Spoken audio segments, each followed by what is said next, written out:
Assalamu alaikum students. I am Syed Irfan Ali Shah and you are watching my YouTube channel Instant Physics Study. Students, आज की video बहुत important है because इसमें हम board का new जो paper pattern है उसको डिस्कस करने वाले हैं। जो उन्होंने ई शीट्स में चेंजिंग्स किए हम उसको डिस्कस करने वाले हैं और प्रैक्टिकल हमारे पास जो 9-10 के होने वाले हैं फर्स्ट ईयर सेकेंड ईयर के उसको हम डिस्कस करने वाले हैं। सबसे पहले स्टूडेंट्स, अगर आपने चैनल सब्सक्राइब नहीं किया तो आप चैनल सब्सक्राइब कर लें, वीडियो को लाइक एंड शेयर लाजमी करें। हम स्टार्ट लेते हैं ई शीट से। सो स्टूडेंट्स, ई शीट्स के बारे में मैं सबसे पहले आपको ये बात बताना चाहता हूं कि पहले हमारे पास ई शीट में ये होता था कि क्वेश्चन नंबरिंग गिवन होती थी। जैसे यहां पे देखें क्वेश्चन नंबर 2 लिखा हुआ है और उसका पार्ट नंबर 1 है एंड यहां पे पार्ट नंबर 2 है। अगर एक स्टूडेंट ने पार्ट नंबर 1 नहीं करना तो वो इसको छोड़ देता था and direct part number 2 start कर लेता था। सेम हमारे पास अगर एक स्टूडेंट ने लेट हमारे पास, मैं आगे जाता हूं जरा सा, कि पार्ट नंबर अगर हमारे पास 7 उसने करना होता था, 7 कर लेता था एंड 8 को छोड़ना था, क्वेश्चन में जो 8 पार्ट छोड़ना था तो वो छोड़ देता था। बट नाउ अब ई शीट्स में पहली जो चेंज आई है वो क्या आई है कि नाउ उन्होंने आपको नंबरिंग नहीं गिवन की हुई। यहां पे ओनली क्वेश्चन नंबर 2 लिखा होता है और आपने क्या करना होता है कि क्वेश्चन नंबर 1, ठीक है, यहां पे खुद लिखना है। अगर आपने 1 अटेम्प्ट करना है आप 1 लिख दो, अगर आपने क्वेश्चन नंबर 2 अटेम्प्ट करना है आप क्वेश्चन नंबर 2 लिख दें। सो इट मीन दैट कि यहां पे नंबरिंग अब आपने खुद देनी है और वहां पे स्पेसिफिक क्वेश्चंस की ही गिवन जगह होती है। मीन आप ना तो एक्स्ट्रा क्वेश्चन कर सकते हैं एंड अगर आपसे गलती हो जाती है तो आप कट करके उसकी जगह दूसरा क्वेश्चन नहीं लिख सकते, क्योंकि स्पेस ही वहां पे एग्जैक्ट क्वेश्चन की इक्वल ही गिवन होती है। नंबर सेकंड, जो मोस्ट इंपॉर्टेंट बात मैं आप लोगों से डिस्कस करने वाला हूं वो ये है कि पहले ऐसे होता था क्वेश्चन पेपर में कि टोटल आपको जो क्वेश्चन गिवन होते थे, लेट मैं से एक बात बताता हूं, 14 क्वेश्चन गिवन है आप लोगों को और आपको कहा जाता है कि आप लोगों ने 9 क्वेश्चन अटेम्प्ट करने हैं, या आपको 12 क्वेश्चन शॉर्ट क्वेश्चन गिवन है और आपको कहा जाता है आपके 9 क्वेश्चन आप अटेम्प्ट करें, 9 क्वेश्चन। सो वो मेरे ख्याल में इजी चॉइस थी। अगर आप कोई एक का चैप्टर स्किप भी करते थे तो आपका हो जाता था। बट नाउ अब बोर्ड का पैटर्न ये है कि क्वेश्चन नंबर 1 में ही आपको क्वेश्चन नंबर 1 का जो होता है उसमें पार्ट 1 ए और पार्ट बी, मीन आपको कहा जाता है कि इफ अगर आप पार्ट ए करेंगे और पार्ट बी या तो करेंगे। जब क्वेश्चन नंबर 2 होगा सेम उसमें ए और बी, मीन अगर आपने ए या तो करना है या बी करना है। तो ये जरा डिफिकल्ट इस वजह से हो गया कि अब आप कोई भी चैप्टर चॉइस पर नहीं छोड़ सकते। इन केस मैं ऐसे ही कहता हूं कि आप लोगों ने इलेक्ट्रोमैग्नेटिज्म क्लास 10 में जो चैप्टर है आपने छोड़ दिया है कि चले मैं इसको स्किप करता हूं, मैं इसकी जगह कोई बाकी चैप्टर्स को सही तैयार कर लेता हूं, तो हो सकता है कि क्वेश्चन नंबर 6 में पार्ट ए पार्ट बी दोनों ही उसी चैप्टर से हो। सो फिर यहां पे क्या होगा कि आपकी चॉइस खराब हो जाएगी और आपसे एक क्वेश्चन रह जाएगा। सो ये जो अभी जो उन्होंने न्यू पैटर्न बनाया है, मुझे जो लगता है तो ओल्ड पैटर्न से ये डिफिकल्ट है, इसी वजह से कि बिकॉज इसमें हर एक ही उसमें क्वेश्चन में ही आपकी चॉइस है, मीन आगे नहीं है। वहां पे सेक्शन जो हमारे पास सी होता था उसमें टोटल 5 क्वेश्चन आपको गिवन होते थे और आपको ऑप्शन मिलती थी कि अटेम्प्ट एनी 3, आपने कोई भी 3 करने होते थे, उसी में आपने ए बी करने होते थे। बट नाउ अब यहां पे भी हमारे पास चॉइस चेंज हो गई है कि सेम हर एक क्वेश्चन में उसी में आपको ए और बी गिवन होता है और आपने उसी से ही सेलेक्ट करना है। जैसे क्वेश्चन नंबर 5 से शुरू हो, चले मैं 5 कहता हूं, 5 टोटल क्वेश्चन है, उसमें क्वेश्चन नंबर 3 जो गिवन है, पहला क्वेश्चन है क्लास 10 के लिए, अगर मैं बोलता हूं कि show that how simple pendulum is an example of simple harmonic motion, और उसी में लिखा होता है कि शो दैट कि mass attach with the spring is an example of हमारे पास simple harmonic motion. So it mean that कि आपने उसी में से एक करना है। क्वेश्चन नंबर 2, 3, 4, 5 हर एक क्वेश्चन में से आपने एक एक पार्ट सॉल्व करना है। सो पहली बात तो ये कि मुझे लगता है कि ये जरा सा डिफिकल्ट है। सेकंड जो हम बात करने वाले हैं दैट इज अटेम्प्टेशन, कि आपने पेपर को अटेम्प्ट कैसे करना है। अच्छा स्टूडेंट्स, एक बात तो याद रखिए कि जो आपकी फर्स्ट अटेम्प्ट होती है, जो मतलब एग्जामिनर को नजर आती है, वो बहुत इंपॉर्टेंट है। मैं बार बार अपने स्टूडेंट्स को एक बात कहता हूं कि एक बात याद रखें कि आप क्वेश्चन को ऐसे प्रेजेंट करें कि देखते ही टीचर को लगे कि हाँ जी इसने कुछ लिखा हुआ है। सम टाइम कोई स्टूडेंट्स ऐसे होते हैं कि जो बहुत डिटेल से क्वेश्चन लिखते हैं, मैं उसके खिलाफ नहीं हूं, बट उस क्वेश्चन में जो मेन बातें होती हैं अगर आप उनको हेडिंग बना दें तो छोटे स्पेस में आप बहुत ज्यादा इजीली उसको प्रेजेंट कर सकते हैं। दूसरे टीचर देखते ही समझ जाता है कि आपने कौन कौन सा पॉइंट एक्सप्लेन किया हुआ है। सो मेरे पास यहाँ पे एक दो क्वेश्चन मैंने आप लोगों के लिए लिखे हैं। जैसे देखिए मैंने यहाँ पे दो क्वेश्चन सॉल्व किए हैं, law of refraction and law of refraction. दोनों में देखिए मैंने ई शीट पर ही मैंने अच्छी खासी हमारे पास स्पेस बनती है और मैंने अच्छा खासा लिखा है उसमें, लेकिन मेरे लिखने का अंदाज क्या है कि मैंने आप लोगों के सामने मिड में मैंने क्या रखा है, डायग्राम रखा है। मैंने मिड में डायग्राम इसलिए रखा है कि अगर मैं साइड पे रखता तो मेरे पास काफी स्पेस उसके अबव या बिलो जाया हो जाती। मैंने मिड में डायग्राम रखा है, दोनों साइडों पे मैंने राइटिंग की है।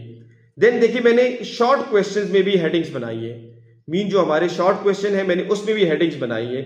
सो देखिए प्रेजेंटेशन बिल्कुल शो होती है कि आपने प्रेजेंट क्या किया हुआ है। नंबर वन, मैं इसकी स्क्रीनशॉट लेकर आप लोगों को वीडियो के ऊपर लगाऊंगा, आप लोग आराम से उसको देख सकते हैं कि इसको लिखना कैसे है।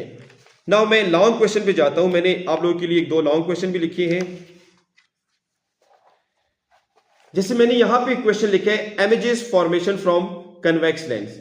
देखिए इसके लिए आपके पास पूरा कंप्लीट एक पेज होता है, मीन डबल साइड एक पेज होता है एक क्वेश्चन के लिए। सो आपने पहले से देख लेना है कि उस एक पेज मतलब जो डबल साइड है मैंने उसको प्रेजेंट कैसे करना है। आपके माइंड में आ जाएगा कि मैंने कितने स्पेस में कितना क्वेश्चन लिखना है। देखिए मैंने यहां पे 3 images with headings, mean heading nature, heading nature.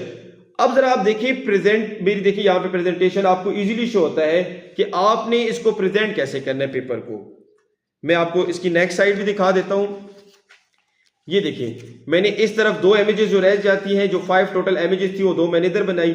हर एक हेडिंग को मैंने क्या किया हुआ है, पेंसिल से अंडरलाइन किया हुआ है स्टूडेंट्स। सो देखिए मेरी प्रेजेंटेशन नजर आ रही है। जैसे मैंने यहां पे एक और क्वेश्चन कंपाउंड माइक्रोस्कोप को अटेम्प्ट किया है। अब देखिए कंपाउंड माइक्रोस्कोप में मैंने सबसे पहले उसकी जो अपनी स्टेटमेंट या डिफिनेशन होती है, देन मैंने उसकी कंस्ट्रक्शन बता दी कि कंस्ट्रक्ट कैसे होती है। देन फैक्टर्स जो हमारे पास कंपाउंड माइक्रोस्कोप है मैंने वो फैक्टर्स बता के उसको अंडरलाइन भी कर दिया, ठीक है ना। देन मैंने देखिए यहां पे magnification of compound microscope with रे डायग्राम, मैंने रे डायग्राम बना दिया यहां पे। और अब देखिए नेक्स्ट पेज पे मैंने यहां पे मैग्निफिकेशन फार्मूले तक मैं आया। मैग्निफिकेशन देखिए ये सिंपल फार्मूला लिखा होता है बुक में, मैंने बस एक हेडिंग बना दी मैग्निफिकेशन फार्मूला, और यहां पे मैंने क्या किया, uses of compound microscope. So students यही मैग्निफिकेशन फार्मूला इजीली आपके पास लिखा होता है, आप अगर इसको हेडिंग बना दे तो ज्यादा अच्छी बात होती है। सो यहां पे आपको मेरी प्रेजेंटेशन नजर आ रही है। अब इसी प्रेजेंटेशन पे अगर मैं कोई क्वेश्चन करता हूं तो आपसे 1 नंबर भी नहीं कटेगा कभी भी। प्रेजेंटेशन जो होती है देखें आपकी वो बहुत मैटर करती है आपके बोर्ड एग्जाम में, क्योंकि काफी बच्चे ऐसे हैं जो मुझे यही क्वेश्चन करते हैं, सर मुझसे कोई भी मिस्टेक नहीं हुई सर, फिर भी मेरे 4 to 5 नंबर कट गए। और कोई बच्चे ऐसे होते हैं कि जो same as it is paper को अटेम्प्ट करते हैं, बट उन्होंने हेडिंग दी होती है, उन्होंने अंडरलाइन किया होता है, मेन डायग्राम्स उन्होंने बनाए होते हैं, डायग्राम्स को उन्होंने लेबल किया होता है। सो आप देखें उनके अच्छे खासे मार्क्स आ जाते हैं। वो यही वजह होती है कि आपकी प्रेजेंटेशन अच्छी होनी चाहिए। ओके स्टूडेंट्स, जो मैं लास्ट बात करने वाला हूं वो है प्रैक्टिकल हमारे एग्जामिनेशन जो अभी एंड में होते हैं हमेशा।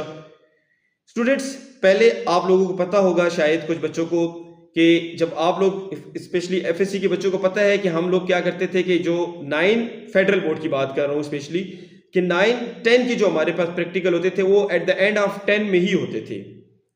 अब 9 की भी प्रैक्टिकल होंगे अपने बोर्ड की एग्जामिनेशन के बाद, एंड 10 के भी अपने सेपरेट प्रैक्टिकल्स होंगे। पहले आप लोगों की प्रैक्टिकल नोटबुक जो होती थी उसके अलग मार्क्स होते थे, जो आप लोग वाइवा देते थे उसके अलग मार्क्स होते थे, जो आप राइटिंग करते थे और वहां पे जो आप परफॉर्म करते थे उसके अलग मार्क्स होते थे वाइवा के साथ। बट नाउ अब ये सारी बातें चेंज हो गई हैं। 9th के बोर्ड के जो प्रैक्टिकल होंगे वो 9th की क्लास के साथ पेपर्स के साथ होंगे। 10 के हमारे पास जो प्रैक्टिकल होंगे वो 10 के बोर्ड के पेपर्स के आफ्टर ही होंगे। दोनों का स्केड्यूल अपना आ जाएगा, ठीक है, जब बोर्ड के एग्जाम होंगे। अब आप लोगों ने करना क्या है असल में, अब यहां पे आपकी कॉपीज फिनिश, आप लोगों की जो प्रैक्टिकल कॉपीज हैं उसके ऊपर अभी आपको कोई मार्क्स नहीं मिलने वाला, मीन आपकी प्रैक्टिकल कॉपीज की अब वैल्यू नहीं रही। आप प्रैक्टिकल कॉपीज अगर नहीं भी लिखते इस दफा तो इट्स ओके। लेकिन वहां पे एक और बात की गई है कि जो वहां पे आप परफॉर्म करेंगे, जो आपकी परफॉर्मेंस होगी, जो क्वेश्चंस होंगे, लाइक मैं से बोलता हूं कि वहां पे इस तरह के क्वेश्चन आ सकते हैं, write the least count of vernier calliper, write the least count of screw gauge, ठीक है, ये आ सकते हैं। व्हाट इज हमारे विच वन ऑफ द हमारे पास जो है तो स्टॉप वॉच इज बेस्ट, ठीक है ना, एंड वाई। जैसे आपको कहता है नीचे ऑप्शन गिवन होते हैं कि analogue and digital stop watch. Class 10 की प्रैक्टिकल्स में आ सकता है डिफाइन सिंपल हार्मोनिक मोशन, ठीक है ना, on what factor it depends, ठीक है, what is voltmeter, what is ammeter, ammeter जिसको हम बोलते हैं, या व्हाट इज गिल्वानोमीटर, ठीक है ना, हाउ वी यूज, ठीक है, व्हाई वी यूज। इस टाइप के क्वेश्चंस आएंगे जो कि ऑन द स्पॉट आपने उसके आंसर करने होते हैं, और जो वहां पे प्रैक्टिकल आप परफॉर्म करेंगे उस परफॉर्मेंस को आपने लिखना होगा कि परफॉर्मेंस, लेट सपोज अगर आपने टाइम पीरियड फाइंड करना है सिंपल पेंडुलम का, तो आपने जो जो प्रोसीजर्स किए हैं, जितनी लेंथ आपने ली हुई है, जो ग्रेविटी की वैल्यू ली है, आपकी परफॉर्मेंस और उन चीजों पे आपके नंबर बनेंगे। सो स्टूडेंट्स, प्रैक्टिकल नोटबुक के अलावा अब आपके नंबर इस तरह बनेंगे। सो ये बात आप लोगों से डिस्कस करना लाजमी थी। ये 3 ऐसी चीजें मैंने आज आप लोगों को बताई हैं। एक आपकी ई शीट जो कि जिसमें नंबरिंग चेंज हो गई है, दूसरा आपकी पेपर प्रेजेंटेशन जो कि मैंने पेपर प्रेजेंटेशन आपको बताई है। At the end of the video मैं इसके स्क्रीनशॉट लेके लगाऊंगा, आप देख लें कि ये टॉपिक्स मैंने कैसे प्रेजेंट किए हुए हैं, ठीक है। And the number 3 that is हमारे पास प्रैक्टिकल एग्जामिनेशन। लास्ट में एक बात बताने वाला हूं स्टूडेंट्स कि बोर्ड की तरफ एक सजेशन है कि मे बी आप लोगों के जो बोर्ड एग्जामिनेशन है अभी कंफर्म नहीं है, नोटिफिकेशन बोर्ड की तरफ से नहीं आई, लेकिन मे बी कि आपके board examination 2 to 3 weeks late हो सकते हैं। सो ये एक अच्छी बात है, बिकॉज आप उसमें अच्छी खासी अपनी तैयारी कर सकते हैं। 10-14 डेज बहुत ज़्यादा होते हैं, आप उसमें अपना स्केड्यूल इजीली बना के ज़्यादा स्टडी कर सकते हैं। सो स्टूडेंट्स, चैनल सब्सक्राइब करें, वीडियो को लाइक एंड शेयर करें। Thank you so much.